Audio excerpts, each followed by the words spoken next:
நண்பர்கள் அனைவருக்கும்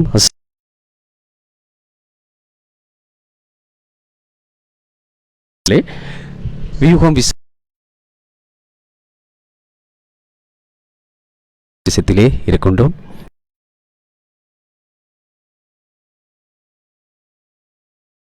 வெள்ளம் பேரிடர் கண்டி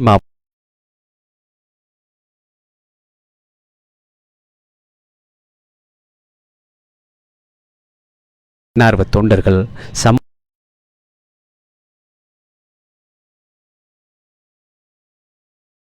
பல்வேறு அனர்த்த நிவாரண அடிப்படையிலே குறிப்பாக கண்டி மாவட்டத்துக்கு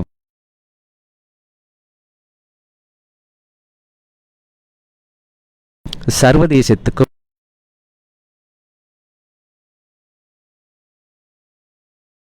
குவித்த ஒருவராகவும் தேசிய குறித்த பல்வேறு தகவல்களை களத்திலிருந்து ஏற்பாட்டாளர் எழுத்தாளர்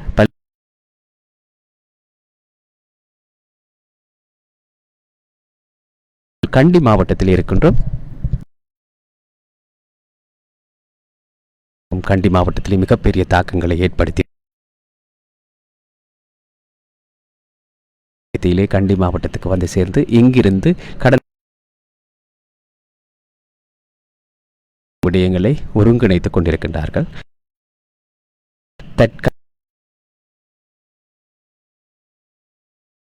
நிலவரங்கள் இதிலிருந்து மீள்வது எப்படி,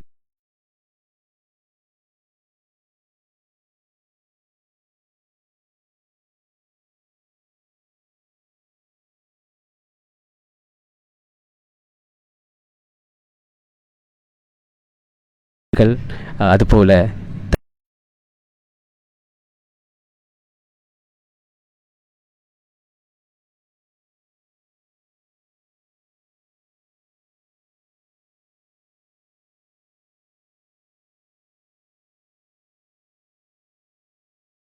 ஆரம்பத்தில் இது கிழக்கு மாகாணத்தை அதிகம்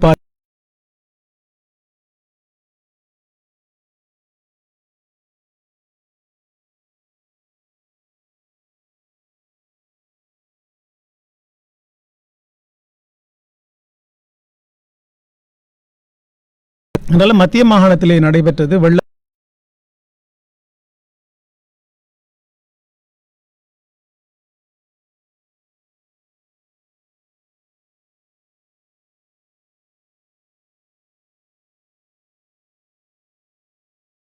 வருகின்ற போது முதலில்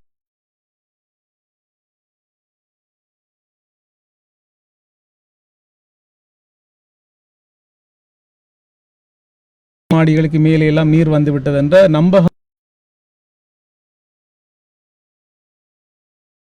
இக்கட்டான நிலைமை இருந்தது. உங்களுக்கு தெரியும், முன்னர் இருந்த ஒரு நிலையைத்தான் நான் இப்போது சொல்ல.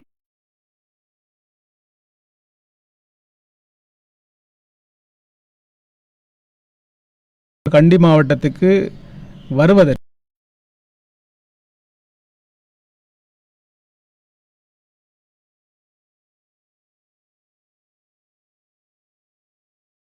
இடம்பெற்றிருந்த ஒரு சூழலில் தான் இங்கே நாங்கள்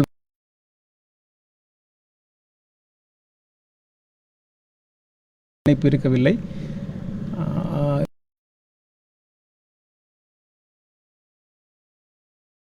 இப்படி ஒரு பல நெருக்கடி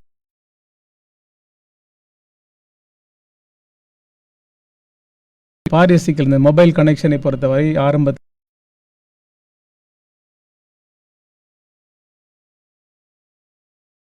அப்படியான ஒரு நிலைமையில இருந்து இன்று பார்க்கிற போது ஒரு மிகப்பெரிய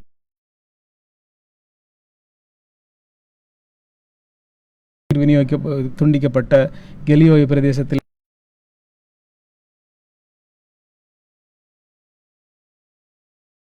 வந்தது மிக முக்கியமான ஒரு விடயம். ஆனால் மிகப்பெரிய பிரச்சனையாக இருந்தது.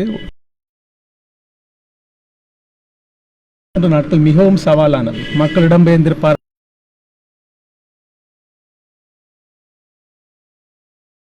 இந்த மாதிரி ஒரு பிரச்சனை, அவருடைய சுகாதாரத்தை பேணுவது, குடிநீர் பிரச்சனை என்று ஒரு எல்லா பிரச்சனையும் இருக்கும். அது இங்கும் நிலவியது. நாங்கள் வருகின்ற போது இருந்தது. இங்கு ஒருவர் நான் கடந்து போன போது சொல்லிக் கொண்டிருந்தார், எங்களுக்கு தண்ணியால் தான் பிரச்சனை, இப்போது தண்ணியால் தான் நாங்கள் திரும்பவும் கழுவ வேண்டியிருக்கிறது. தண்ணீர் ஒரு பெரிய பிரச்சனையை ஆரம்பத்திலே உருவாக்கியது. குடிநீர் பிரச்சனையாக இருந்தது.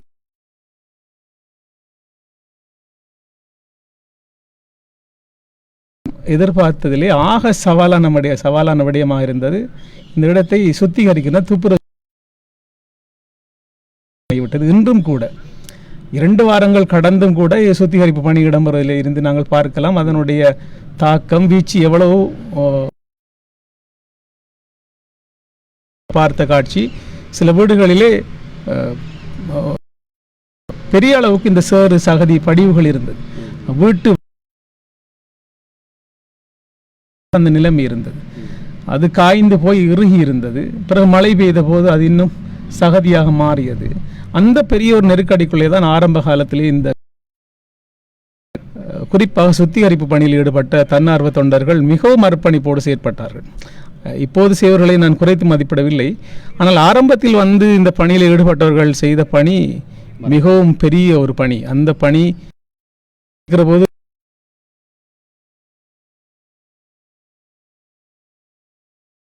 அப்ப அதிலும் கூட முன்னேற்றம் இருப்பதை பார்க்கிறோம். ஆனால் குப்பை அது மாதிரி கடை, பொது நிறுவனங்கள், பொது கட்டிடங்கள் இவற்றை சுத்திகரிப்பதற்கான தேவை இன்னமுமே இருந்து கொண்டிருக்கிறது. வீடுகள் கணிசமாக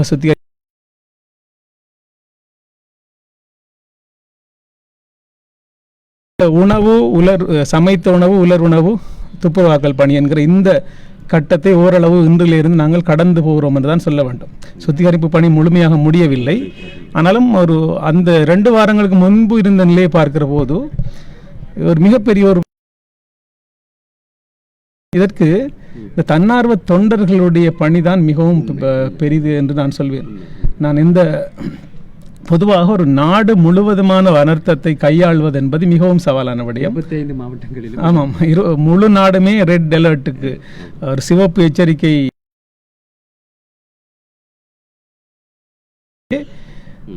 பாதைகள் துண்டிக்கப்பட்டிருந்தன. தெல்தோட்டைக்கு, நாவலப்பிட்டிய பிரதேசங்களுக்கு, நுவரெலியா, இப்படி மத்திய மலைநாட்டினுடைய பதுளை மாவட்டங்களே இடைநடுவிலே அகப்பட்டு கொண்டார்கள்.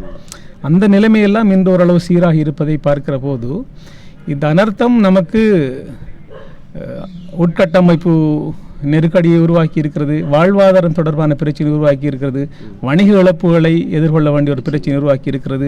வீடுகள் காலகாலமாக சேர்த்து கட்டிய வீடுகள், சில பேர் சொன்னார்கள் எங்களுடைய வாழ்க்கை முழுவதையும் சேர்த்து கட்டிய வீடுகள் எங்களுடைய கண்ணுக்கு முன்னே சிதைந்து போன காட்சிகளை நாங்கள் பார்த்தோம் என்று, இப்படி ஒரு பெரிய இழப்புக்கு மத்தியிலே இன்று மூண்டிருக்கிறோம். இது பௌதிக ரீதியான இழப்பு, உளவியல் ரீதியான இழப்பு கூட இதில் இருக்கிறது. அடுத்த கட்டம் அந்த பிரச்சனை தான் பேசப்பட வேண்டியது. சொல்லுங்க. உண்மையிலேயே குறிப்பாக ஆரம்ப காலங்களிலே இந்த அனர்த்தம் ஏற்பட்டு ஒரு சில நாட்களிலே இந்த கண்டி மாவட்டத்துக்கு வருகை தந்த ஒருவர் என்ற அடிப்படையில் அது குறித்த பூரணமான புரிதல் மரியாதைக்குரிய சிராஜ் மஷூர் அவர்களுக்கு இருக்கிறது. அதுக்கு தொடர்பாக நாங்கள் பல்வேறு விடயங்களை பேச வேண்டும். குறிப்பாக இந்த இடத்திலே நாங்கள் கண்டி மாவட்டத்தை பொறுத்த மட்டிலே வர்த்தக சமூகம் அதிகமாக இருக்கிறார்கள். குறிப்பாக கெலியோயா பிரதேசத்திலே நான் நினைக்கின்றேன் 620க்கும் மேற்பட்ட வியாபார நிறுவனங்கள் முற்றுமுழுதாக மூழ்கி இருக்கின்றன. எடுத்துக்கொள்வதற்கு எதுவும் அற்ற ஒரு நிலவரம் இப்போது. அதுபோல் கம்பளை பெரும் பாகங்களிலே இந்த வர்த்தக ரீதியான ஈடுகட்டல் என்பது கூடிய சீக்கிரத்திலே சாத்தியப்படுகிற ஒரு விடயமா? அதனை எவ்வாறு ஈடுகட்டலாம்? அதுபோல் இப்போது நாடு வருகிற இந்த குவியம், அந்த மக்களின் பார்வை, இதன் ஊடாக இந்த விடயங்களை சமூகம் சார்ந்தும் தேசம் சார்ந்தும் எப்படி இந்த வர்த்தக ரீதியான ஒரு ஈடுகட்டலை செய்யலாம் என்கின்ற ஒரு பார்வையை நான் உங்களிடம் எதிர்பார்க்கிறேன். உண்மையில் இந்த வர்த்தக நிலையங்கள் பாதிக்கப்பட்டது. ஒவ்வொரு இடங்களிலும் வித்தியாசமான அளவிலே தண்ணீர் வந்திருக்கிறது. ஆனால் கெலியோய நகரத்தை பொறுத்தவரை ஆக கூடுதலாக வர்த்தக நிலையங்கள் பாதிக்கப்பட்ட இடம் அதுதான். அங்கு சில இடங்களில் 2 மாடி அளவுக்கு கூட தண்ணீர் வந்திருக்கிறது. அப்போது உங்களுக்கு ஆமாம், அது எப்படி என்றால் இங்கு கடை களஞ்சி அறைகள் ஸ்டோர்ஸ் கூட இந்த பகுதியில் தான் இருந்தது. அதனாலே ஒரு பெரிய பொருளாதார இழப்பை இப்பிரதேச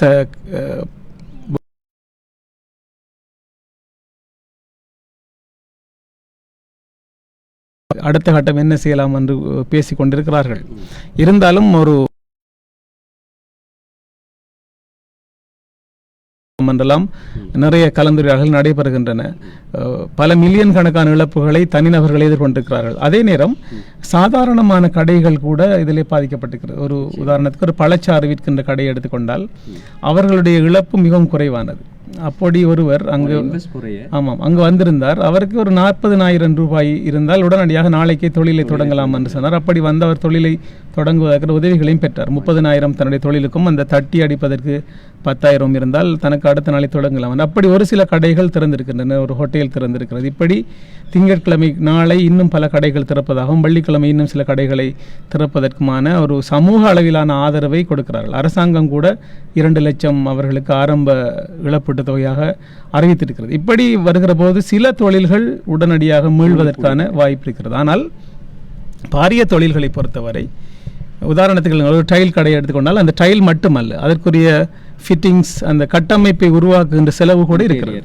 ஆமாம், அது இப்படி பல ஒவ்வொரு கடைகளுக்கும் அந்த பிரச்சனைகள் இருக்கிறது.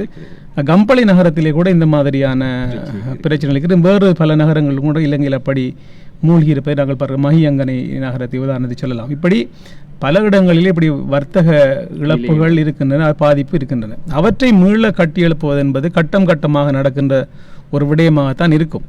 என்றாலும் உங்களுக்கு தெரியும், இந்த மாதிரியான பெரிய அனர்த்தங்கள் வருகிற போது அந்த அனர்த்தங்களுக்கு தயாரான நிலை பொதுவாக இந்த வர்த்தக நிலையங்கள் எதிலுமே இருக்கவில்லை. என்றால் அவர்களை பொறுத்தவரை 78ஆம் ஆண்டுக்கு பிறகு இங்கு அவர்கள் எந்த ஒரு வெள்ள அனர்த்தத்தையும் சந்திக்கவில்லை. இந்த வர்த்தக நிலையங்கள் என்ற அடிப்படையிலே தான் அவர்களுடைய செயற்பாடுகள் இருந்திருக்கின்றன. ஆனால் இன்று எல்லாமே மாறிவிட்டன. இந்த சூழலிலே எப்படி இந்த பெரிய இழப்புகளை செய்வது என்பது 2 வகையான ஒரு முயற்சி இருக்கிறது. ஒன்று சமூக மட்டத்திலான ஆதரவு, அரசாங்க மட்டத்திலான ஆதரவு. இந்த 2 ஒத்துழைப்போடும் தான் தனிநபர்கள் தங்களுடைய சொத்துக்களை விற்று அல்லது சேமித்து அல்லது வேறு வழிகளில் இருந்த நிதிகளை இதற்கு நிதியீட்டம் செய்து இந்த தொழிலை மீண்டும் தொடங்கலாமா என்று பார்க்கிறார்கள். ஆனால் இது ஒரு வகைதான். இன்னும் ஒரு சிலர் இந்த தொழிலையை விட்டு போய் விடுவோமா என்று கூட ஒரு மனநிலையில் இருக்கிறார்கள். அது உங்களுக்கு தெரியும், எந்த சுனாமி அனர்த்தத்திலே கூட தற்கொலை முயற்சிக்கு கூட மக்கள் போனார்கள். அப்படியான உளவியல் நெருக்கடிகள் இருக்கின்றன. வெளிநாட்டுக்கு போவோமா, உடனடியாக இந்த கிழமை செக்குக்கு காசு போட வேண்டுமே என்ற இப்படி நெருக்கடியும் மன உளைச்சலிலும் பல வர்த்தகர்கள் இருக்கிறார்கள். சில பேருக்கு என்ன செய்வதென்றே தெரியவில்லை. ஆனால் சிலர் மீண்டிருக்கிறார்கள். எல்லா மனிதருடைய மனநிலையும் ஒன்று அல்ல. இந்த வர்த்தகர்களுடைய பிரச்சனை என்பது இந்த 3வது கட்டத்திலே முன்னுரிமை கொடுத்து பார்க்கப்பட வேண்டிய ஒரு விவகாரமாக இருக்கிறது. நானும் கேட்ட பல நண்பரிடம் சொன்னேன், இந்த மாதிரியான வர்த்தகர்களுக்கு கைதூக்குவதற்கு நீங்கள் ஏதாவது சின்ன தொகையை கொடுத்தால் கூட அது பெரிய உதவியாக இருக்கும். இந்த வகையிலே பார்க்கிற போது ஒரு சில பேருக்கு வீடும் தண்ணீரிலே மூழ்கி, கடையும் மூழ்கி, வாகனமும் மூழ்கிய ஒரு சில நிலைமையும் இருக்கிறது. இதெல்லாமே இதிலிருந்து மீள்வது கடினம் தான். ஆனால் மீள முடியாது என்று எதுவும் இல்லை. எல்லாவற்றையுமே கடந்து தான் நாங்கள் வந்திருக்கிறோம். நமது சமூகம் சார்ந்தவர்கள் இந்த காப்புறுதிகளை நம்புவதில்லை. சிலர், நான் கேள்விப்பட்ட அளவில் பலர் காப்புறுதிகள் செய்வதிலே கொஞ்சம் பொடுப்போக்கான நிலைமை அல்லது அதை நம்பாதவர்களும் இருக்கின்றார்கள். அந்த அடிப்படையிலே வர்த்தகர்கள், பெரிய பெரிய செல்வந்தர்கள் நேரடியாக சமூகத்திடம் கேட்க முடியாத ஒரு தார்மீக சூழல் இருக்கிறது. இந்த அடிப்படையில் எமது மதஸ்தலங்கள், பள்ளிவாசல்கள், ஏனைய சமூக அமைப்புகள் இதை எப்படி புரிந்து கொள்வது, அவர்களுக்கான அந்த அவர்களுக்கு நாங்கள் வழங்க வேண்டிய அந்த நிவாரணம் என்றும் சொல்ல முடியாது. அது ஒரு வகையான அவர்களை கைதூக்கி விடுவதற்கான ஒரு ஊக்கத்தொகை. அந்த நிவாரணங்களை எப்படி ஒருமுகைப்படுத்தி இவர்களை இனம் கண்டு வழங்குவது என்பது தொடர்பாக இந்த துறை சார்ந்து இந்த அனர்த்த முகாமைத்துவ செயற்பாட்டிலே ஒரு நீண்ட அனுபவம் கொண்டவர் என்ற அடிப்படையில் அதனை நீங்கள் கண்டி மாவட்டத்திலிருந்து எவ்வாறு செயற்பாடுகின்றீர்கள்? சுவாரஸ்யமான விடயம், பலருக்கு பிஸ்னஸ் ரெஜிஸ்ட்ரேஷனே இல்லை, பிஆர் கூட இல்லை. உங்களுக்கு தெரியும், இந்த பல வர்த்தகர்கள் முறையாக வருமான வரி கட்டுவதில்லை. இந்த இன்கம் டேக்ஸை ஒரு பிரச்சனையாக பார்க்கிறார். உண்மையில் அது பெரிய தொகையும் அல்ல, பிரச்சனையும் அல்ல. இது ஒரு பிழையான ஒரு விடயம். அது மூட நம்பிக்கை என்று கூட நான் சொல்வேன். முறையாக வியாபார பதிவு நடவடிக்கைகளை செய்வது, அதுபோல் இபிஎஃப், இடிஎஃப் போன்றவற்றை கட்டுவது, இந்த மாதிரி விடயங்கள் ஒரு அடிப்படையான விடயம். ஆனால் அதை செய்வதில்லை என்று இந்த வர்த்தகர்களுக்கு காசு பொருளை கொடுப்பது மட்டுமல்ல, இப்படியான கெப்பாசிட்டி பில்டிங், அவர்களுக்கு சரியான அறிவூட்டலை செய்கின்ற பணிகளை தொடங்க வேண்டும் என்று இங்கு இப்போது கலந்துரையாடல் செய்யப்படுகிறது. இந்த மாதிரியான முறையான அரச பதிவுகளை செய்தால்தான் அரச இழப்புகள் கூட சரியாக பெற முடியும். அந்த தெளிவு பலருக்கு இல்லை என்பது ஒரு சிக்கலான விடயம். ஆகவே நாங்கள் அந்த விடயத்திலே இப்போது கூடுதலான கவனம் செலுத்த வேண்டிய இடத்தில் இருக்கிறோம். அது மட்டுமல்ல, நீங்கள் சொன்னது போல இந்த காப்புறுதி தொடர்பான விடயங்கள் கூட, இது ஹலால் என்ற ஒரு பிரச்சனை இருந்தாலும் கூட இந்த ஹலாலான காப்புறுதி முறைகள், தக்காஃபுல் முறைகள் பற்றி என்று பல விடயங்கள், இது தொடர்பாக நாங்கள் பலரும் பேசி கொண்டிருக்கிறார்கள். இது தொடர்பாக கூட அறிவூட்டி முறையான நடவடிக்கைகள் எடுக்க வேண்டும். ஒவ்வொருவரை பொறுத்தும் இந்த விடயத்தில் சரியான ஆயத்தங்களை செய்தால் அது நிச்சயமாக பல விஷயங்களை செய்ய முடியும். அதற்காகத்தான் இப்போது ஒரு கலந்துரையாடல் செய்யப்படுகிறது. ஒருவர் வணிக நடவடிக்கையில் ஈடுபட்டிருக்கிறார் என்பதற்கான ஆதாரங்களை திரட்டுகின்ற ஒரு ஃபைலை இப்போது நாங்கள் உருவாக்க வேண்டும். இல்லாவிட்டாலும் கூட அவர்கள் ஒரு கடையிலே ஒரு கொள்முதல் செய்திருப்பார்கள் அல்லது செக் கொடுத்திருப்பார்கள். இப்படி கொடுக்கல் வாங்கல் இந்த மாதிரியான விஷயங்களை எடுத்துக்கொண்டு, இப்படித்தான் அழுத்தமை கலவரத்திலும் எந்த இழப்பீடுகளும் பெற முடியாதிருந்த போது இப்படியான அதனூடாக அவர்களுக்கு வியாபார ரீதியான சப்போர்ட்டை, ஆதரவை, ஒத்துழைப்பை வழங்குகின்ற முறைகள் கையாளப்பட்டன. அந்த காலத்துடைய அந்த நடவடிக்கைகள் எடுத்துக்கொண்டு சிலர் அந்த ஆவணங்களை வைத்துக்கொண்டே வெளிநாடுகளுக்கு கூட போவதற்கான வாய்ப்புகளை எல்லாம் பெற்றார்கள். ஆகவே எதுவுமே இல்லை என்று யாரும் முழுமையாக அப்படியே நடுவீதியிலே கைவிடப்பட்ட நிலைக்கு செல்ல தேவையில்லை. ஆனால் முறையான ஆவணங்களை பேண வேண்டும் என்கிற அந்த தெளிவை எல்லோருக்கும் கொடுக்க வேண்டும் என்ற விடயம் இங்கு பேசப்பட்டு கொண்டிருக்கிறது. அது தொடர்பான தெளிவு அடுத்த கட்டத்தில் இப்போ, ஏனென்றால் இது அனர்த்தம் இன்று முடிவதில்லை. திரும்பவும் இதே மாதிரியான பிரச்சனை வந்தால் கூட அதனை எப்படி கையாள்வது என்ற ஒரு பல முக நெருக்கடிகளுக்குள்ளாலே இந்த வியாபாரிகளை வலுவூட்டுகின்ற, அவர்களை எம்பவர் பண்ணுகின்ற வேலை திட்டங்களை நோக்கியும் கூட கவனம் செலுத்த வேண்டும் என்று இங்கு ஒருங்கிணைப்பு மையத்திலே ஒரு முக்கியமான பல விடயங்கள் பேசப்படுகின்றன. மாவட்டத்தில் எங்கே இந்த விடயங்கள் நடைபெறுகின்றன? இது ஒருமுகப்படுத்தி எங்கே நடைபெறுகின்றன? இது ஏற்கனவே நான் சொன்னது போல கெலியோய பிரதேசத்தில் இருப்பது எலமல்தனிய பள்ளிவாசலிலே ஒரு ஒருங்கிணைப்பு நிலையம் இருக்கிறது. கம்பளையிலே அங்கே டவுன் மாஸ்கினுடைய கல்ச்சரல் சென்டரிலே ஒரு ஒருங்கிணைப்பு நிலையம் இருக்கிறது, கம்பள முஸ்லீம் சென்டர் என்று. இங்கு கெலியோய டெவலப்மெண்ட் ஃபண்ட் என்று இப்படி வேறு பிரதேசங்களிலும் கூட இருக்கின்றன.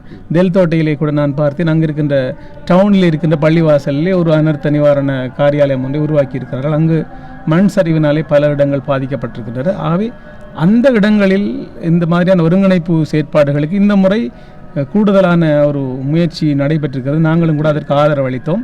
என்றால் அப்படியான முயற்சிகள் கூடத்தான் இந்த பெரிய அனர்த்தத்தை கையாள முடியும். இது ஒவ்வொரு பகுதியினரும் இதை துண்டு துண்டாக கையாள முடியாத ஒரு நிலைமை இருக்கிறது. அந்த வகையிலே இன்று பலரும் இந்த பணிக்கு உதவி இருக்கிறார்கள். ஆகவே இந்த வர்த்தகர்களை கைதூக்கி விடுகின்ற ஒரு பணி இப்போது கவனத்தில் வருகின்ற ஒரு முக்கியமான பணிதான். அதே போல் அடுத்த ஒரு மிக முக்கியமான விடயம் தான் இந்த உளவளத்துணை, இந்த கவுன்சிலிங் என்ற விஷயம். இது உங்களுக்கு தெரியும், இந்த கவுன்சிலிங் என்று சொன்னாலே சில பேருக்கு அது கொஞ்சம் அலர்ஜியான விஷயமாக இருக்கிறது. என்றால் அதிலே தவறான விடயங்களும் இருக்கின்றன, எல்லாவற்றிலும் இருக்கின்றன. ஒரு டியூஷன் எடுத்துக்கொண்டால் அதிலே நல்ல முறையிலும் செய்கிறார்கள், அதுக்கு முழுக்க முழுக்க வணிகமாகவும் செய்கிறார்கள். டாக்டர்ஸ் எடுத்துக்கொண்டாலும் அப்படி இருக்கிறது. எந்த துறையில் தான் இது இல்லை? ஆகவே முறையான நல்ல ஆலோசனை வழங்கக்கூடிய உளவள துணையாளர்களுடைய ஆதரவு, அது மாதிரி மார்க்க ரீதியாக வழிகாட்டக்கூடியவர்கள், இப்படியெல்லாம் இருந்தால் மக்களுடைய மன உணர்வுகளை மீட்டி எடுக்க முடியும். ஏனென்றால் கண்ணுக்கு முன்னே எல்லா விடயங்களும் அழிந்தது என்று சிலருக்கு இருக்கிறது, சிலருக்கு பகுதி அளவில் அழிந்திருக்கிறது. ஆகவே இந்த மாதிரியானவர்களை மீளவும் கட்டி எழுப்பலாம் என்கிற நம்பிக்கையை கொடுப்பது, அவர்கள்ட்ட போய் உங்களுக்கு என்ன நடந்தது என்று கேட்பதே ஒரு பெரிய ஆறுதலாக இருக்கிறது.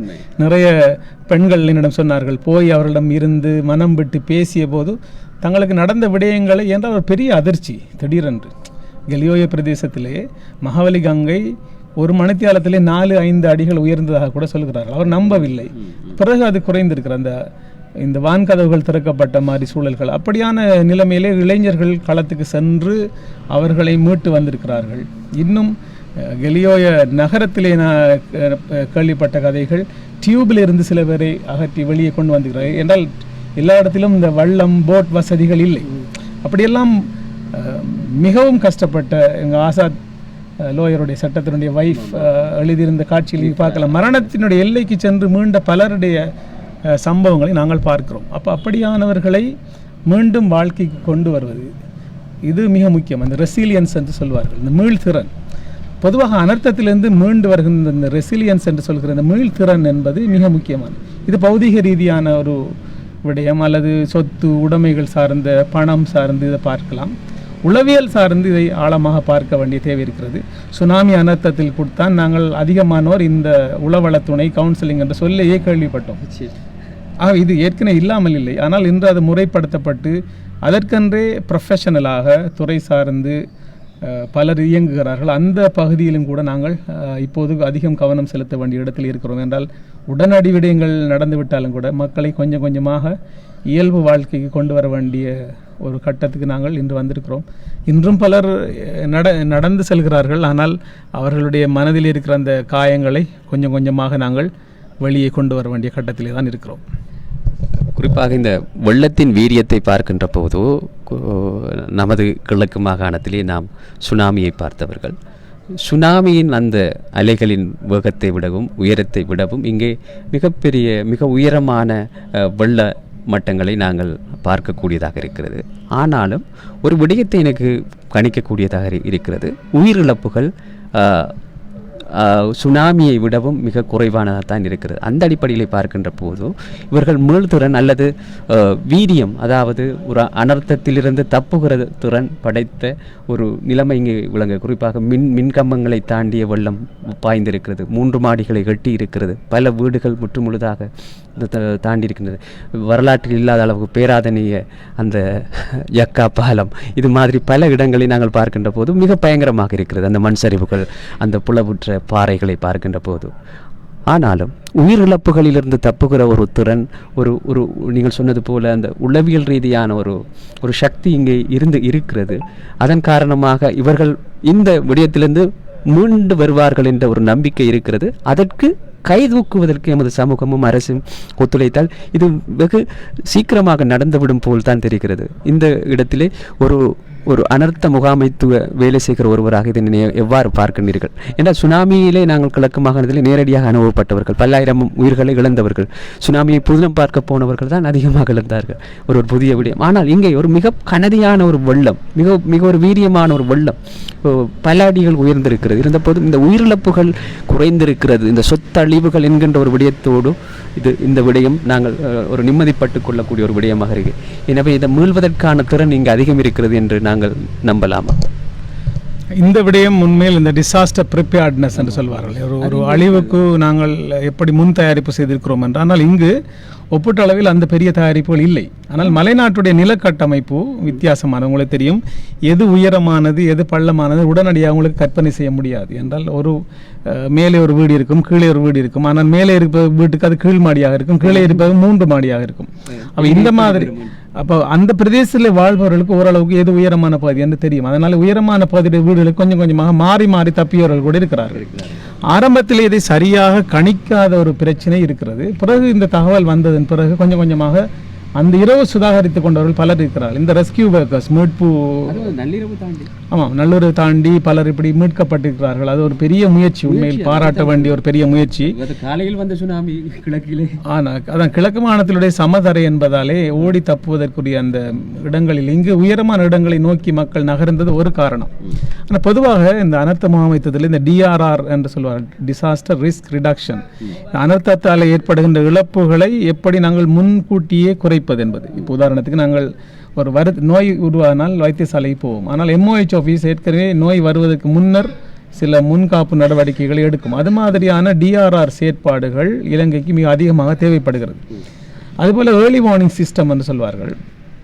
ஒரு அனர்த்தம் நடப்பதற்கு முன்னர், இப்போ உதாரணத்துக்கு இந்த அறிவிப்பார்கள், இந்த நதி பெருக்கெடுக்க போகிற நீங்கள் உடனடியாக பாதுகாப்பான இடங்களுக்கு இடம்பெறுந்தால் அந்த பாதுகாப்பான இடத்துக்கு செல்லுகின்ற ஏற்பாடுகள் பல நாடுகளில் இருக்கின்றன. அது மாதிரி இந்த பிரதேசங்களை பெரிய அப்படியே மரபு ரீதியான சில அனுபவங்களோடு தான் நகர்ந்திருக்கிறார்களே தவிர பெரிய முன் தயாரிப்புகள் இருக்கவில்லை. இப்போது அப்படியான ஏற்பாடுகளை செய்ய வேண்டிய தேவை நாடு முழுக்க உருவாகி இருக்கிறது. எல்லா இடங்களிலும் ஒரு டிசாஸ்டர் மேனேஜ்மெண்ட் கமிட்டி உருவாக்கப்பட வேண்டும். இந்த குறிப்பாக இந்த ரேபிட் ரெஸ்பான்ஸ் டீம்னு சொல்ல துரித கதியில் இயங்குகின்ற அனர்த்தத்துக்கு பின்னரான நிலைமையை கையாளக்கூடிய ஒரு ஏற்பாடுகளையும் பொறிமுறைகளையும் எல்லா மட்டங்களிலும் நாங்கள் உருவாக்க வேண்டும் என்றால் அப்போதுதான் இந்த இழப்புகளை குறைக்கலாம். இதில் கூட பலர் கடைசி நேரத்திலே காணி உறுதிப்பத்திரம் இப்படியான முக்கியமான ஆவணங்களை எடுக்க முயற்சித்தாலும் கூட அவர்கள் எடுக்க முடியாமல் போனது என்று சொல்கிறார்கள். ஆகவே இது மாதிரியான ஒரு அனர்த்தத்தை எதிர்நோக்கி இருக்கிற சூழலிலே நாங்கள் அதுக்கு முன் தயாரிப்பு நடவடிக்கைகளை இன்னும் அதிகமாக செய்ய வேண்டிய இடத்துல இருக்கிறோம். பொதுவாக இந்த மலைநாடு பிரதேசங்களிலே மலைநாட்டிலே பார்க்கலாம், பல மலைகள் இருந்தாலும் கூட இந்த மலைகள் கீழே இறங்கி வந்து பள்ளத்தாக்கிலே தான் நகரங்கள் அமைகின்றன. இந்த பள்ளத்தாக்குகளிலே உங்களுக்கு தெரியும், பெரிய மலைகளிலே மழை பெய்தாலும் பள்ளத்தாக்கை நோக்கித்தான் அந்த மழை நீர் வடிந்தோடும். குறைந்த நேரத்திலே அந்த அதிகமாக மழை பெய்கிற போது அது மிகப்பெரிய சவாலாக மாறும். ஒரு நிபுணருடைய கருத்தை நான் பார்த்தேன். இலங்கையுடைய வருடாந்த மழை வீழ்ச்சியிலே 10% ஒரு நாளைக்குள்ளே 24 மணி நேரத்துக்குள்ளே பெய்திருக்கிறது. வருடாந்த மழை வீழ்ச்சியில் அப்படி ஒரு பெரிய மழை வந்த போது அந்த சூழலை எதிர்கொள்வது ஒரு பெரிய சவாலான விடயம். ஆகவே அப்படியான மண் இங்கு நொய்தாகி நிறைய அடுத்தடுத்த மண் சரிவுக்கான வாய்ப்புகள் இன்னுமே அதிகரித்திருக்கின்ற ஒரு சூழலிலே தான் நாங்கள் இருக்கிறோம். அடுத்த ஒரு மழை எப்படி வந்தால் அது என்ன நடக்கும், யார் பாதிப்பு எதிர்கொள்வார் என்றெல்லாம் தெரியாத ஒரு நிலைமையிலே தான் நாங்கள் இருக்கிறோம். அதனாலே தான் இந்த NBRO போன்ற கட்டட ஆராய்ச்சி நிறுவனங்கள் குறிப்பாக மண் சரிவு தொடர்பான விழிப்புணர்வை செய்கின்ற அவர்களுடைய அறிவித்தல்களை இன்று எதிர்நோக்கி இருக்கின்றோம். தெல்தோட்டையில் வாழுகின்ற தோட்டப்பகுதியில் இருந்து இடம்பெயர்கின்ற மக்களை சந்தித்த போது பார்த்தோம். அவர்களும் NBRோட அனுமதி, அவர்கள் ஒரு கிரீன் சிக்னல் காட்டினால் தான் நாங்கள் மீள குடியேறுவோம், எங்களுக்கு செல்வதற்கு பயமாக இருக்கு என்று பேசுகிற அளவுக்கு மக்கள் இன்று விழிப்புணர்வு அடைந்திருப்பது ஒரு வகையில் நல்ல விடயம். என்றால் திரும்பவும் அனர்த்த வலயத்துக்குள்ளே போய் வாழ்வது என்பது சரியா பிழையா என்கிற ஒரு கேள்விகளோடு தான் நாங்கள் இருக்கிறோம். ஆகவே அனர்த்தத்துக்கு முன்னர் நாங்கள் செய்ய வேண்டிய ஒரு பெரிய பணி இருக்கிறது. என்றால் இலங்கை மிக தெளிவாக ஒரு அனர்த்த வலயத்துக்குள்ளே தான் இருக்கிறது. குறிப்பாக உலகத்திலே இந்த டிசாஸ்டர் ரிஸ்க் உள்ள முதல் 10 நாடுகளே டாப் 10 கண்ட்ரீஸிலே இலங்கையும் தொடர்ந்து இருந்து வருவதை பேராசிரியர் பிரதீபராஜா அவர்கள் குறிப்பிட்டதை நீங்கள் பார்த்திருப்பீர்கள். அது 2017 நாங்கள் 2வது இடத்தில் இருந்தோம் என்று சொல்லப்படுகிறது.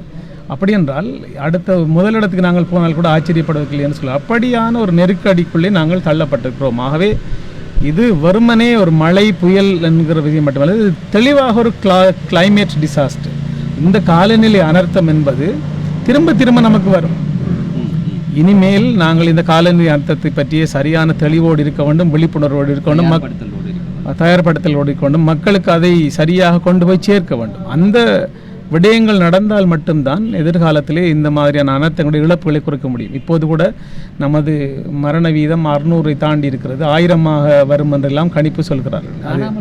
காணாமல் போன பிறகு ஒரு குறிப்பிட்ட காலத்துக்கு பிறகு ஒரு வைத்தியர் என்னிடம் சொன்னார், ஒரு மாதம் அல்லது ஒரு குறிப்பிட்ட காலம் அவர்கள் காலக்கெடு விதிப்பார்கள். அந்த காலக்கெடுவிலே இந்த யாரும் திரும்பி வராவிட்டால் அவர்களுக்கு டெத் சர்டிஃபிகேட்டை வழங்க வேண்டிய தேவை உருவாகிவிடும். ஏனென்றால் குறிப்பாக ஓய்வூதியம் பெறுவது அல்லது அரச நிர்வாக நடவடிக்கைகளுக்கு தேவையான இந்த சான்றிதழ்களை வழங்க வேண்டிய தேவை வந்துவிடும். அப்போது இந்த மரண வீதத்தினுடைய எண்ணிக்கை இன்னும் அதிகரிக்கும். ஆகவே இப்படியான ஒரு சூழ்நிலையிலே நாம் இந்த மரண அல்ல உயிர் பாதுகாப்பு என்பது ஒரு முக்கியமான விஷயம். இந்த உயிரிழப்பை தடுப்பதற்கான பொறிமுறைகள் ஒரு பக்கம், பொருளாதார இழப்புகளை சொத்து இழப்புகளை தவிர்ப்பதற்கான இன்னொரு பக்கம் இருக்கிறது.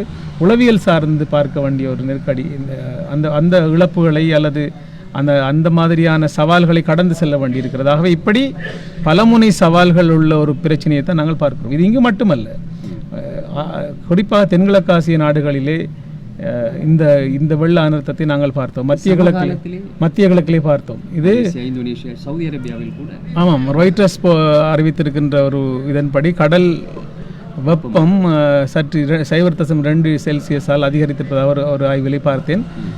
ஆகவே இப்படி நாங்கள் நினையாத புறத்தில் இருந்து உலகளாவிய அந்த காலநிலை மாற்றம் தொடர்பாக நீண்ட காலமாக பேசப்பட்டு வருகிறது. அதனுடைய பாதிப்பை நாங்கள் தெளிவாக இன்று நாங்கள் எதிர்நோக்கி இருக்கிறோம். ஆகவே நாங்கள் உள்நாட்டிலே எடுக்க வேண்டிய பொறுமுறைகள் இருந்தாலும் கூட இது நம்மை மீறிய பல காரணிகளோடு சம்பந்தப்பட்டிருக்கிறது. ஆகவே இந்த மாதிரியான பிரச்சனைகளை எப்படி நாங்கள் கையாளப் போகிறோம் என்பது தொடர்பாக மிகவும் கவனம் செலுத்த வேண்டும். நேபாளத்தை நாங்கள் பார்த்தபோது அங்கு நாங்கள் முந்தைய Asian disaster risk reduction response ஒரு நெட்வொர்க்கில் நாங்கள் இருந்தோம். இப்போ நேபாளத்தில் இருந்து வருபவர்கள் அங்கே சொல்வார்கள், பாடசாலை மாணவர்களுக்கு ஒரு பூமி அதிர்ச்சி வந்தால் எப்படி உடனடியாக நாங்கள் இயங்குவது, எப்படி தங்களை பாதுகாத்துக் கொள்வது பயிற்றுவிக்கிறார்கள். அப்போ அவர்கள் ஜப்பானில் இருக்கிறது. அது மாதிரி இன்று பாடசாலை மாணவர்களுக்கு நாங்கள் இந்த அனர்த்தங்கள் தொடர்பான விழிப்புணர்வை பயிற்றுவித்தலை கட்டாயம் செய்ய வேண்டிய ஒரு இடத்தில் இருக்கிறோம். இன்னொரு நண்பர் சொன்னார், வீட்டுக்கு நாங்கள் தண்ணீர் கஷ்டப்பட்ட போது தான் எல்லாவற்றையும் நாங்கள் இப்போது கொமட்டை பாவிக்கிறோம். அதற்கு ஒரு தரம் நாங்கள் போட்டால் மிக சொற்பமான அளவுதான் தண்ணீர், அதிகமான தண்ணீரை நாங்கள் அதற்கு போட வேண்டியிருக்கிறது. உண்மையில் இப்போது கொஞ்சம் நீரை பயன்படுத்துகின்ற ஸ்கொட்டிங் பேன் மாதிரியான ஒன்றை அமைத்தால் கூட பிரச்சனை இல்லைன்னு சொன்னால், இப்படி நெருக்கடி வருகிற போது தான் அந்த பிரச்சனைகள் வருகிறது. கிணறு இல்லாமல் போகிறது. அப்போ தண்ணீரை பெறுவதற்கான மூலங்கள் என்ன, ஒவ்வொரு பிரதேசங்களும் என்றெல்லாம் நாங்கள் யோசிக்க வேண்டிய கட்டத்தில் இருக்கிறோம்.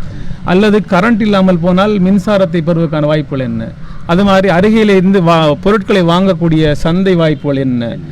இப்போ இந்த ரெஸ்கியூ ஒர்க்கர்ஸ் என்று சொல்கிறார், அல்லது நிவாரண பணியாளர் சொல்கின்ற, அல்லது தன்னார்வ தொண்டர்கள் சொல்கின்ற இந்த தரப்பினர் இப்படி பல விடயங்களை கையாள வேண்டிய ஒரு குறிப்பிட்ட ஒரு குறுகிய காலத்துக்குள்ளே பல விடயங்களை கையாள வேண்டிய ஒரு நிர்பந்தமான நிலைக்கு நாங்கள் தள்ளப்பட்டிருக்கிறோம். ஆகவே இது இலங்கை முழுவதுக்குமான ஒரு விடயம். யாரும் இன்று எங்களுக்கு அனர்த்தம் வரவில்லை என்று சொல்ல முடியாது.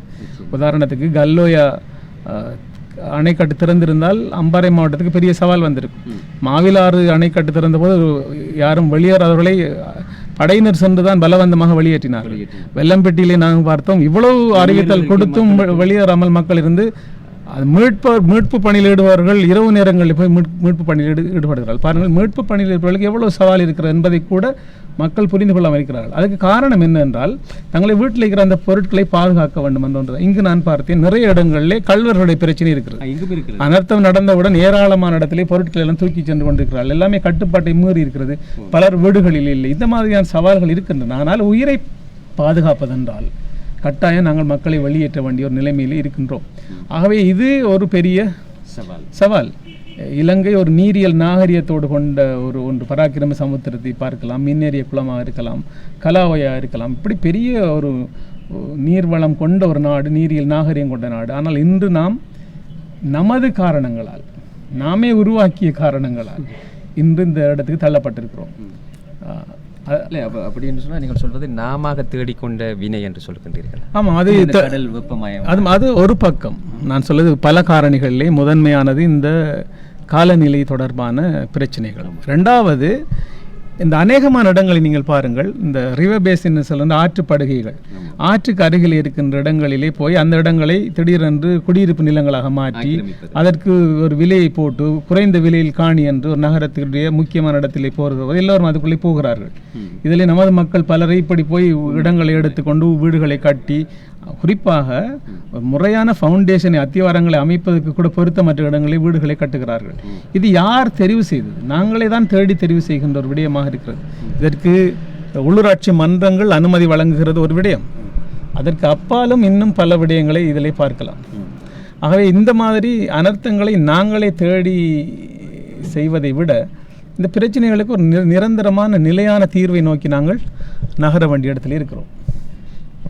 நிச்சயமாக நிகழ்ச்சியின் இறுதி கட்டத்துக்கு வந்திருக்கின்றோம். உண்மையிலேயே ஸ்ராஜ் மஷூர் அவர்கள் இந்த அனர்த்தம் ஏற்பட்ட காலங்களிலிருந்து இந்த கண்டி மாவட்டத்திலிருந்து தன்னால் இயன்ற பணிகளை அனர்த்த நிவாரண மீட்பு பணிகளிலே அதுபோல் பல்வேறு பணிகளிலே ஒருங்கிணைத்து கொண்டிருக்கின்றார்கள்.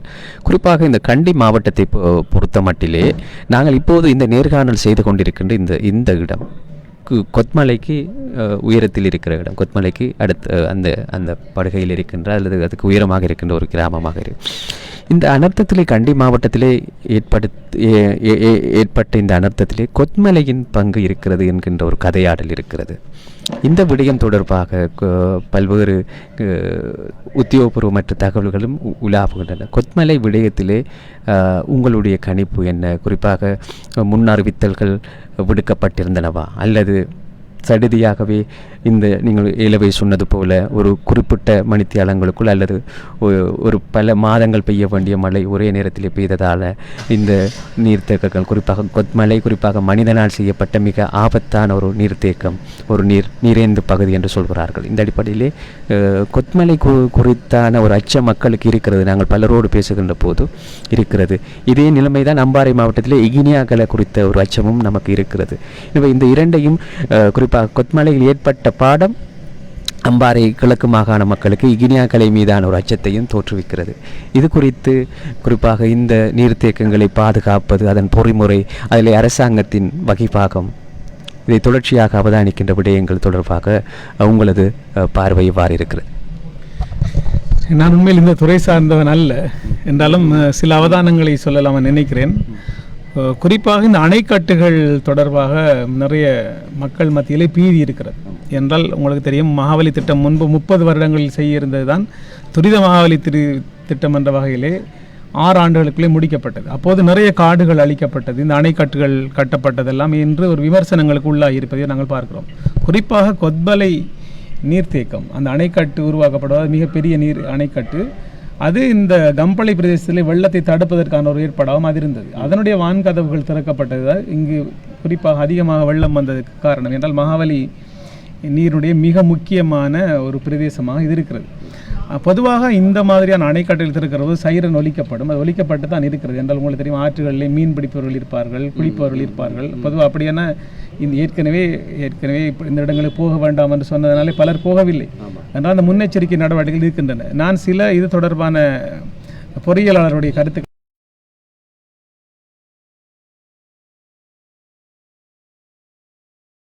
டெக்னிக்கல் டிசிஷன், இந்த தொழில்நுட்ப ரீதியான தீர்மானத்தை எடுப்பதில் அவர்களுக்கு நிறைய நடைமுறை சிக்கல் இருக்கின்றன. அது உண்மையில் அது எங்களை புரிந்து கொள்ள முடியுமா இருக்கு, ஆனால் பொதுமக்களுக்கு அதை புரிந்து கொள்ள முடியுமா என்று எனக்கு தெரியவில்லை. இது ஊடகங்களும் அந்த குறிப்பாக வளிமண்டல திணைக்களமும் அரச பொறுமைகளையும் இன்னும் அதிலே கூடுதலான கவனம் செலுத்தி இருந்திருந்தால் அந்த விடயம் தொடர்பான விழிப்புணர்வு வந்திருக்கும். ஆனால் யாரும் அந்த அளவுக்கு ஒரு விடயத்தை முழுமையாக நான் அறவே செய்யவில்லை என்று சொல்லவில்லை. முன்னெச்சரிக்கை நடவடிக்கைகள் வந்தன, அறிவித்தல் வந்தன என்றாலும் கூட அது மக்களுக்கு சரியாக போய் சேரவில்லை என்பதை நாங்கள் களத்திலே பார்க்கிறோம். ஆகவே எதிர்காலத்திலே இந்த விடயத்திலே மிகவும் ஒரு பெரிய தெளிவு நமக்கு தேவைப்படுகிறது. என்றால் அணைக்கட்டுகள் உடைந்தது என்பது உலகத்திலே பல இடங்களே பார்க்கிறோம். அது கட்டப்பட்ட போது அது பற்றியெல்லாம் பெரிய அந்த காலத்து பாதுகாப்பு பொறுமைகள் இருந்திருக்கின்றன. ஆனால் நமக்கு இங்கு பல ஆயிரக்கணக்கான பாரம்பரிய கலாவை பார்க்கலாம். அதுக்கொன்று ஒரு அழகான ஒரு பொறியியல் நுட்பங்கள் இருக்கின்றது. ஆகவே அது பற்றியெல்லாம் நாம் போதிய அளவு கரிசனை செலுத்தித்தான் செய்கிறோமா என்று நிறைய அபிவிருத்தி திட்டங்கள் அரசியல் காரணங்களுக்காக நடக்கின்றன. பொதுவாக என்வாயன்மெண்டல் இம்பேக்ட் அனாலிசிஸ் என்று சொல்வார்கள். EIA ஒன்று இல்லாமல் ஒரு வேலை திட்டத்தை செய்ய முடியாது. அரசியல் காரணங்களுக்காக அதை என்ன செய்கிறார்கள், உடனடியாக நிறுத்திவிட்டு எப்படியோ அந்த வேலை திட்டங்களை நகர்த்துகிறார்கள். எதிர்காலத்தில் இந்த விடயத்தில் நாங்கள் மிகவும் சீரியஸாக இருக்க வேண்டும் என்று நாங்கள் சபை இருக்கிறதா எந்த இது பராமரிப்பதுக்கு சரி. ஆமாம், உங்களுக்கு மிக தெளிவு. இது இப்போ இரிகேஷனோட தொடர்பான இப்படியான அது மாதிரி இதெல்லாமே நீர் மின்சாரங்களை உற்பத்தி செய்வதற்கான ஏற்பாடுகள், இதற்கான முழுமையான அதிகாரிகள் பொறுப்பாக இருக்கிறார்கள். ஆனால் அவர்கள் கூட இன்று முன்பை விட கூடுதலாக இப்போதுதான் விழிப்படைந்திருக்கிறார் என்று சொல்ல வேண்டும். அவர்கள் அறவே தெரியாதவர்கள் அல்ல. இதோடைய ரிஸ்க் பற்றியெல்லாம் அவர்களுக்கு இருந்தாலும் கூட இப்போ அவர்கள் இது தொடர்பான அபாய முன்னெச்சரிக்கைகளை இப்போது சொல்லிக் கொண்டிருக்கிறார்கள். ஆகவே இந்த விடயங்களிலே கூடுதலான கரிசனை எடுக்க வேண்டிய இடத்திலே தான் நாங்கள் இருக்கிறோம். கல்லோயா அபிவிருத்தி திட்டத்தை எடுத்துக்கொண்டால் சுதந்திர இலங்கையிலே உருவாக்கப்பட்ட முதலாவது விவசாயத்தை ஊக்குவிப்பதற்காக DS சென்னாயக் அவர்கள் உருவாக்கிய மிகப்பெரிய ஒரு திட்டம். அதனாலே தான் நமது அம்பாறை மாவட்டத்துடைய பல பிரதேசங்கள் இன்றும் கூட ஒரு வயல் செய்யக்கூடிய அளவுக்கு நமது பொருளாதாரத்துடைய மையமாக இருக்கிறது. ஆனால் அதிலே வேறு ஆபத்துகள் இப்போது உருவாகி இருப்பதனால் இதை மிகவும் கவனமாக கையாள வேண்டிய ஒன்று இருக்குது. அப்படித்தான் இந்த கொத்மலை நீர்த்தேக்கம் இப்படி பல இருக்கிறது. நீங்கள் இந்த மகாவலி என்ற இலங்கையுடைய மிக நீளமான நதியை எடுத்துக்கொண்டால் இங்கு மட்டுமா பிரச்சனை. அது புலனறுவையிலே நீங்கள் கல்லலை போய் பார்த்திருக்கலாம், மூதூரை போய் பார்த்திருக்கலாம், மகாவலி மகியங்கனையை பார்க்கலாம். மகாவலி செல்கின்ற எல்லா இடங்களிலுமே அது பெரிய சவாலை உருவாக்கி இருக்கிறது. ஆகவே இந்த விடயங்கள் தான் இவ்வளவு இனிமேல் மழை வீழ்ச்சி எப்படி வரும், வளமையான கிளைமேட் பேட்டர்ன்ஸ், காலநிலை வளமையான கோலங்கள் மாறிக்கொண்டிருக்கின்றன. ஆகவே எதுவும் நடக்கலாம் என்ற ஒரு நிலைமைக்குள்ளே நாங்கள் இது ஒரு அவசரகால பணியாக எடுத்து மீளமைக்க வேண்டிய பொறுப்போடு தான் இந்த நாடு இருக்கிறது. ஆகவே இந்த நாட்டை இப்போ ஒரு அனர்த்த வலயத்துக்குள்ளிருந்து எப்படி நாங்கள் ஒரு ரெசிலியன்ஸ் அதனுடைய மீள்திறனோடு சரியாக கொண்டு வந்து வைப்பது என்கிற பெரிய சவாலோடு தான் இருக்கிறோம். இதில் நான் அவரை இவரை குற்றம் சாட்டுவதை விட இப்போது நாங்கள் எங்கே போவோம் என்பது ஒரு பாடங்கள் இதில் படித்திருக்கிறோம். அந்த பாடங்களில் இருந்து நாங்கள் அடுத்த கட்ட நகர்வை செய்ய வேண்டும். அது அரசியல் பொறிமுறையாக இருக்கலாம், அதிகாரிகளாக இருக்கலாம், பொதுமக்களாக இருக்கலாம். மக்களாகிய நாங்கள் இந்த அதிகம் விழிப்புணர்வோடு இருக்க வேண்டிய கட்டத்தில் இருக்கிறோம். ஏன்னா முதல் பாதுகாப்பு நாம் தான், மற்றதெல்லாம் துணை பாதுகாப்பு தான். இந்த விடயத்திலே நாங்கள் கூடுதலான கரிசனை எடுக்க வேண்டும். காலநிலை மாற்றங்கள் தொடர்பாக அவதானத்தோடு இருக்க வேண்டும். எங்களுடைய நிரந்தர வதிவிடங்களை, வர்த்தக நிலையங்களை எங்கு அமைக்கிறோம் என்பது பற்றிய போதிய தெளிவு புரிதல் இருக்க வேண்டும். அப்படி இல்லாவிட்டால் எங்களுடைய சுய பாதுகாப்பு உணர்வு இல்லாவிட்டால் நாங்கள் நிச்சயமாக அழிவுகளுக்குள்ளே அகப்பட்டுக் கொள்வது தவிர்க்க முடியாது. இதையெல்லாம் மீறி அழிவு வந்தால் அது ஒன்றும் செய்ய முடியாது. ஆனால் நமது தேடிக்கொள்கிற விடயங்களிலே நாங்கள் கவனமாக இருக்க வேண்டும். இறுதியாக கண்டி மாவட்டத்துக்கு தற்போது கிடைக்கின்ற இந்த உதவி பணிகள் அரசாங்கத்தின் ஊடாக அல்லது பொதுமக்கள் அமைப்புகள், பள்ளி வாசல்கள், மதஸ்தலங்கள் ஊடாக போதுமானதாக இருக்கிறதா? குறிப்பாக பல்வேறு மையங்களிலே இணைந்து பணியாற்றுகின்ற நீங்கள் திருப்திகரமான ஒரு அனர்த்த முகாமைத்துவ அல்லது அனர்த்தத்துக்கு பின்னராக மீள கட்டமைப்பதற்கு சமூகத்திடமிருந்தும் அரசிடமிருந்தும் கிடைக்கின்ற அந்த விடயங்கள் ஒரு சமூக செயற்பாட்டாளர் என்ற வகையில் உங்களுக்கு திருப்திகரமாக இருக்கிறதா? இது போதுமானதா? இதை அதிகரிக்க வேண்டுமா? அனர்த்தங்களிலே எப்போதுமே திருப்திகரமான பதிலை சொல்ல முடியாது. அது முதலாவது விடயம். உதாரணத்துக்கு நான் சொல்ல, இங்கு ஒரு பிரதேசத்திலே ஒரு கிராம உத்தியோகத்தர், ஒரு GS, ஒரு பெண், அவர் கர்ப்பிணியாக இருந்தார். அவருக்கு எப்படி களத்திலே வந்து செய்ய முடியாது என்பதெல்லாம் உடனடியாக அந்த பிரதேசத்திலே சில நெருக்கடிகள் உருவாகின. இது மாதிரி வேறு சிக்கல்களும் இருக்கின்றன. என்றாலும் அரச பொறிமுறை உங்களுக்கு தெரியும், ஒரே நேரத்திலே 25 மாவட்டங்களும் அனர்த்தம் ஏற்பட்டதனால் அரச பொறிமுறையிலே செயற்பாடுகளிலே தாமதங்கள் ஏற்பட்டிருக்கிறது என்பது உண்மைதான். ஆனால் அது மக்களுக்கு இன்று இந்த பிரதேசங்களை அதை எப்படி நிவர்த்தி செய்தோம் என்றால், இதற்கென்று ஒரு குழுவை அமைத்து அரசு அதிகாரிகளோடு போய் முறையாக இந்த விஷயங்களை பேசுவதற்கான ஒரு ஏற்பாட்டை செய்தோம். அது மாதிரி எல்லா இடங்களையும் செய்து மேக்சிமம் அந்த சப்போர்ட்டை பெறுவது தான் நமக்கு இது. என்றால் நமது பிரச்சனையை நாம் தான் போய் செய்ய வேண்டியிருக்கிறது. அது மாதிரி முடிந்தவரை சமூகத்தினுடைய உதவிகளை, மக்களுடைய உதவிகளை பெற்று இந்த ஆரம்பகட்ட பணிகள் கையாளப்பட்டிருக்கின்றன. உண்மையில் இந்த பிரதேசம் அதிகமாக பாதிக்கப்பட்ட காரணமாக இங்கு பெரிய அளவு உதவிகளும் ஒத்துழைப்புகளும் கிடைத்தன. மாவட்டத்தில் எந்தெந்த பிரதேசங்கள்?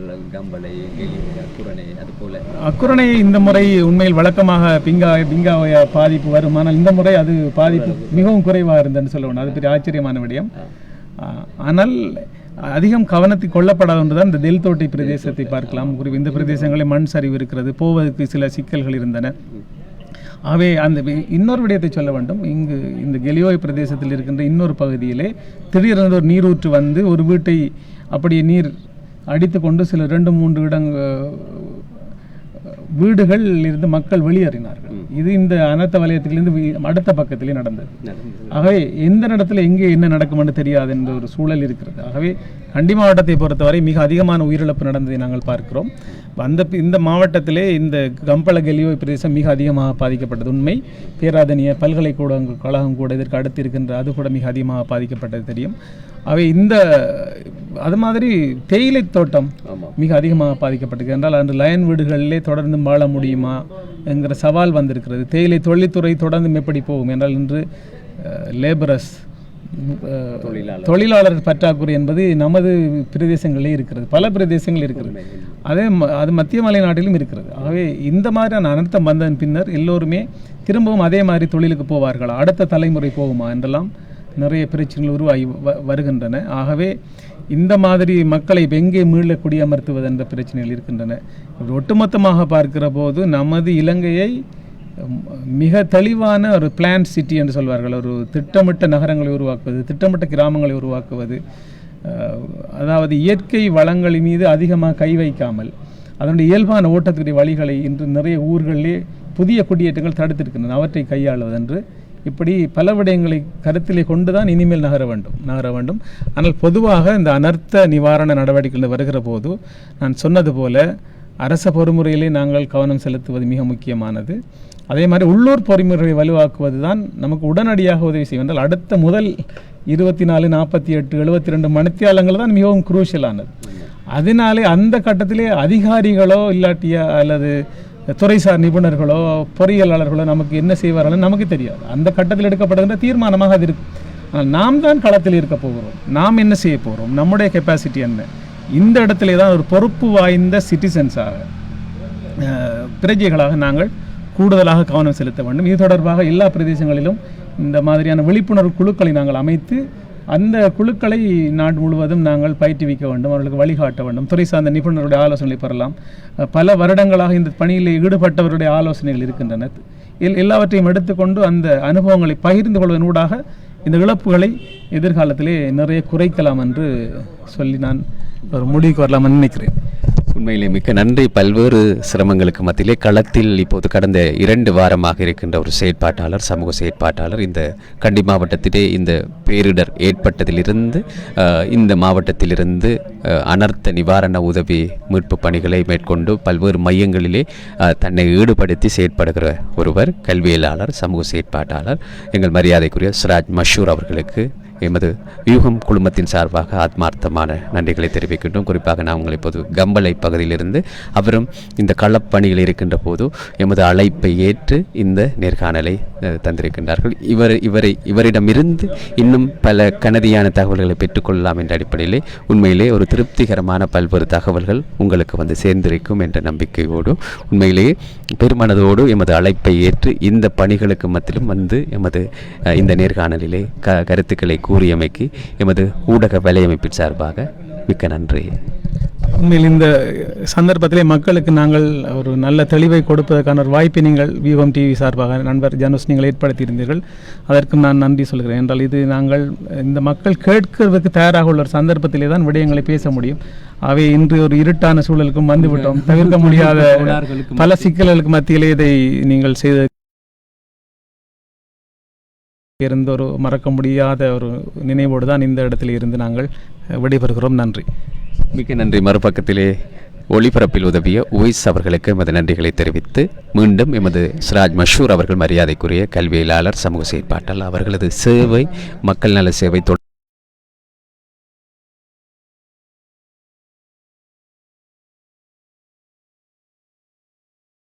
நேர்காணலிலே இன்னும் பல தகவல்களோடு சந்திப்போம் என்ற நம்பிக்கையோடு விடைபெறுகின்றோம். அஸ்ஸலாமு அலைக்கும் வரஹ்மத்துல்லாஹி வபரகாத்துஹு.